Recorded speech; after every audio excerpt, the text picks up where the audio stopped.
Hello again, everyone. Live conversations, high vibe women.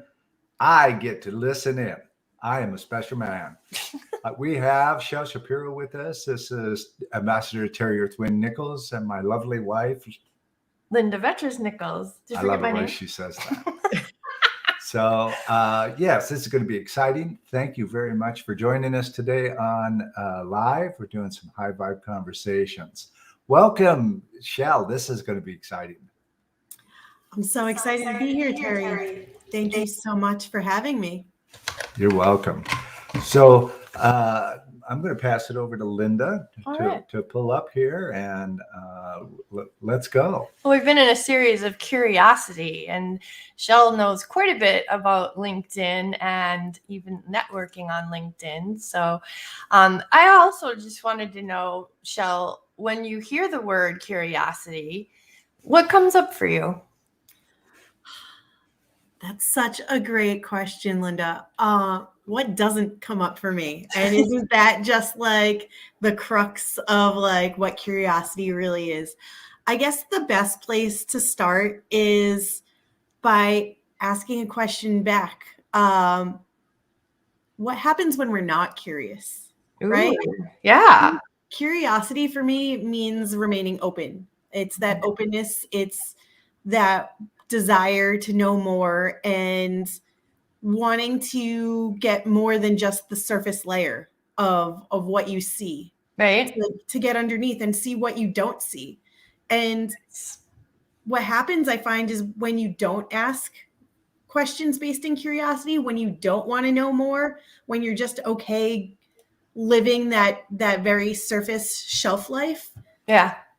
you're just a shell of a human being. No pun intended with my name, but I want people to get curious. I want people to have that lifelong learning attribute and to like really want to know more and to stay open. When you're closed-minded, when you're not open to hearing more things, when you're not curious about what somebody else is thinking, you lose out on so many other opportunities to like see things from different perspectives. And I think that's something it's worth mentioning because it's not talked about enough. And there are still so many people who are not open, not curious about somebody else's perspective on something. It's their way or the highway. Their way is the only way to do something. Their answer is the only one that could possibly be right. And that's just not the case. There are a million and one ways to do everything if we just stay open and curious enough to think about it. Yeah, it's such a great point. It really does connect all of us. And that's how we grow. I know your big thing is the room, like if you're the smartest one in the room, get a new room kind of quote that's out there. Oh, yeah. And that you love learning. You've always loved learning. You've always loved raising your hands, and even in school, like to a fault, at least in teachers' eyes, and all you just wanted to do is either add to the conversation or ask a curious question so that you could add to your learning. And you're one of those people that can hang on to what she learned and hook more and more to it. So I just love having you in my life for that reason as well. Thank you. Yeah, so much. Even just every time you and I speak, I learn more and more things that like maybe I had an inkling of something but I've only just scratched the surface, and then you unveil like so much more information that I didn't even know was there, that I never even would have thought about had you not presented it to me in the way that you do, which really doesn't that just lend itself to having great conversations all the time? Because it's that imagination and it's again that curiosity that can get underneath that surface and like who knows what's possible. Anything is possible if you're just like, oh my God, I never thought about it like that. Thank you for sharing that with me. And those are the conversations that I want to have more and more of. So yeah, I love having you guys in my life as well. Oh, thank you. And Jennifer Beats' genuine conversations have been such a blessing to be part of for you and I, Shel. We've really enjoyed how she just like draws things out of all. It's been like 7 of us in total, so the 6 of us. Yeah, it's You know, been great. I got to jump in there too. I'm a big fan of your high vibe women. You know, Jennifer can listen to somebody very briefly, and all of a sudden, boom, she's got something. Yeah. And Her I'm feedback's a big amazing. fan. I'm a big fan of anybody who can do that, because not a lot of people can. Mhm. And your input in some of those videos was intriguing. So when Linda said she'd like to bring you on the live, I go, yeah, let's do this. This is gonna be good. Yeah. Absolutely. Yeah. So It's let's- been an amazing place for us to all share, you know. Jennifer creates this really great atmosphere of allowing people to stay true to who they are and be vulnerable in a way that does not feel embarrassing or like where you have to cower in your vulnerability. It's a superpower. And her superpower, one of her many superpowers, is creating that safe space for people to share their vulnerability in a more powerful way. Yeah, and she's a great role model of that as well. So that's perfect. Yeah, she's doing 25 days of that now. She's got her own video. So check out Jennifer Beats' profile because you'll really enjoy those posts as well, ladies and gentlemen out there. Yeah, she's really getting herself out of her comfort zone with that. I really Yeah, she really has been doing that. She's probably inched that through, you know, her life in all of in this last year in particular. And I know we've been just as big a blessing to her as a group, the High Vibe Women with Heart group, because you know, we give each other encouragement, and I know Jennifer's appreciated being with all of us as well. Yeah. So yeah.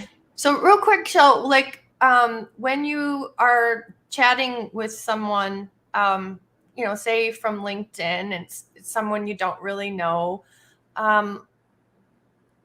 like how do you get curious? Like what might be one of the opening questions you might ask somebody? And do you check out their profile before you chat? Things like that. Yeah, those are all great questions. One of the very first things that I do is I go to somebody's profile. I want to know if we have people in common. I want to know what they possibly could have been attracted to want to connect with me. Right. And I see if I can find some commonalities, some common threads that I can start the conversation if they haven't already started it themselves. Okay. And so then once I go through their profile briefly and can find something that I resonate with or can relate to, I'm going to go back and start the conversation by asking them a little bit more about that or telling them why it's important to me, because I want to make that connection and that bond even stronger right out the gate. They might not know, like, or trust me yet, even if they're the ones who reach out to connect first. Right. They still don't know everything about me, just like I don't know everything about them. So if I can start that conversation on a way that we can relate and connect together, then it just makes it such a more powerful conversation. Yeah, you do so well with what I call relationship marketing and spot on. Yeah, and building the relationship. And, you know, I know it's just as irritating to you as it is to Terry and I to have somebody just spam us in messaging and talk all about their business. And, you know, we're at the end of the day, we're all human beings. And another thing I even teach is build your business around your life, you know, so be that human, create that life that you really want to have, and then build your business around that life. And even if you're working, you know, in corporate, it's the same way. And that feels like what is going wrong, if you will, in corporate, is that people aren't being vulnerable. People, you know, are even like afraid of leadership, and leadership feels like they need to control people.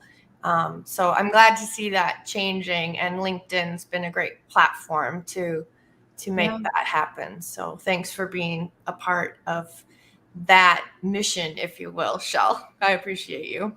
It's such a great mission to be on, truthfully. I really don't, I'm so tired of having transactional conversations. Mm-hmm. Like Yeah. I want to relate to people. I want to connect with them. I want to build something more than just here's what I can offer you. Yeah. Or what do you need from me?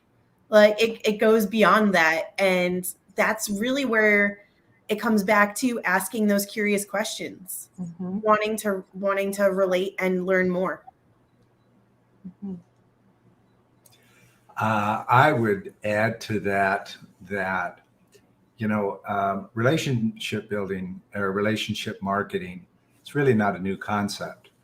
Back before the internet, they just used different words, but the basic idea is make a friend, make a customer, make a customer, make a customer for life. Right. Because friends don't break up, so that's a big deal. And it's great to have you on here for a few minutes.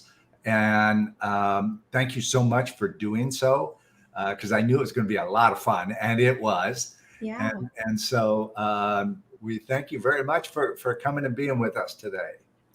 Thank you again for having me. It's always a pleasure getting to speak with either one of you, and both of you together is really just the icing on the cake. And as you guys always say, you're the cake, you're the icing. Now I get both of you together, and what a delight that's been. Wonderful. Thanks so much. Thanks, and thanks Shel. everybody for listening in. Bye-bye. Bye-bye for now.